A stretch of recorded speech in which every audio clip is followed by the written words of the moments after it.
دامد رسیدی چې امت ته قرآن ورکړې دامد رسیدی چې امت ته قرآن ورکړې هم پیغام د محمد آخر زمان ورکړې هم جهاد هم هجرت هم ایمان ورکړې هم جهاد هم هجرت هم ایمان ورکړې هم د دین محمدي دغه کاروان ورکړې زما محترمو استادانو او د دین اسلام سره محبت کوونکو قدرمنو ملمنو السلام علیکم ورحمۃ اللہ وبرکاتہ ما ته چې نن په دې بابرکت مجلس کې په کومه موضوع باندې د خبرو کولو مقرره کړې شوې ده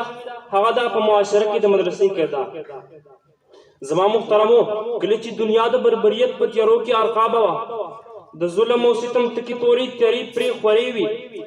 د اسلام کشتۍ د سمندر په چپو کې ډوبه شوې وه هر انسان د خپل رب نه غافل و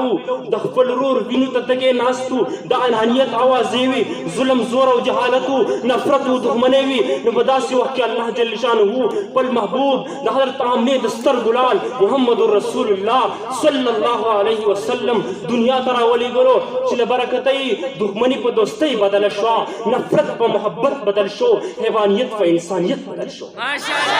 دې سره سره نبی علیه الصلاۃ والسلام د اسلامي تعلیماتو عام کولو دپاره په مکه مکرمه کې د دار ارقم په نوم باندې یوه مدرسه قایم کړه صرف دا نه بلکې کله چې مدینې منورې ته لاړې نو د مسجد نبوي د جوړېدو نه پس په مدینه منوره کې د صفې په نوم باندې د صحابه کرامو دپاره یو عظیم الشان مدرسه قایم کړه چې د هغې مدرسې د نصاب تعلیم موضوع د قرآن د احکاماتو تعلیم او الحمدلله ها تعلیم او ها نظریه نن هم په دې مدرسو کې ودرېږي زما محترمو زه نن دا خبره ډېر په جاز سره کوم چې د شریعت اسلامي حفاظت دا په هر یو مسلمان باندې فرض دی او د هر یو مسلمان د دین یو اهم مقصد دی هم دا مقصد نن مدرسه پوره کوي هم دا مقصد دپاره نن مدرسې ملا تړلې ده د دې باوجود زما د مدرسې په کردار باندې ګوته اوچتېږي چې ما ته د مدرسې کردار ووایه زه وایم واوره نن د انسانیت سره همدردي او ارغوایي لرلو والا صرف مدرسه ده نن د مدرسې په سینه کې د پوره جهان درد او فکر پروت دی نن محبت شمع مدرسې روښانه کړې ده نن د ورورولۍ پیغام مدرسې ورکړې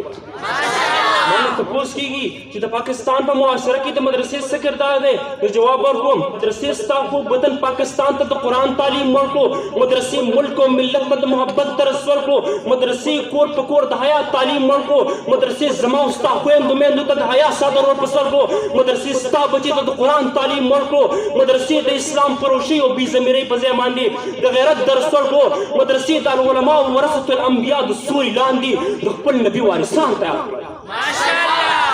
تمام محترمو د پاکستان په 15 کالو کې مدرسې چې معاشرې ته کوم پیغام ورکړو ملک او ملت سره کوم وفادار او وفاشناس خلق تیار کړل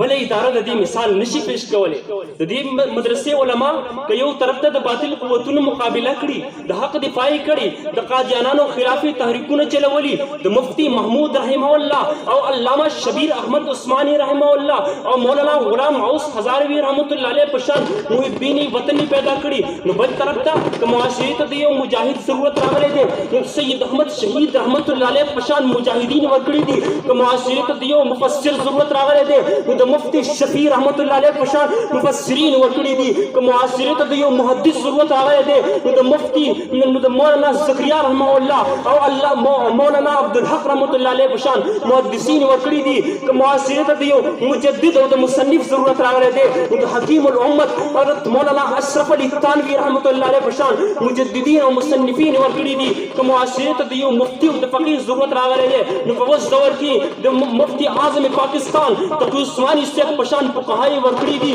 که معاشرې ته د یو سیاستدان ضرورت راغلی دی نو سید حسین احمد مدني رحمه الله او علامه شبیر احمد عثماني رحمه الله او په اوس وخت کې د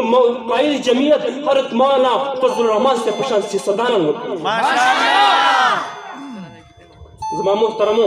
زه نن دا خبره ډېر په افسوس سره کوم چې د وخت حکمرانانو او روشن خیاله خلکو د مدرسې خدمات نظرانداز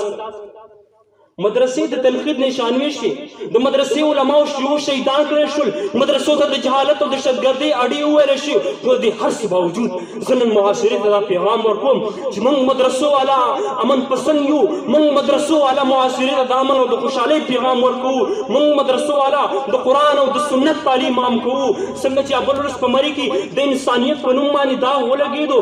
ادارې ړندې او کڼې شوې انسانانو خرڅېدل کېدل نو په دې وخت کې د دې مدرسې طلبه کرام وو چې هغوی ته مدد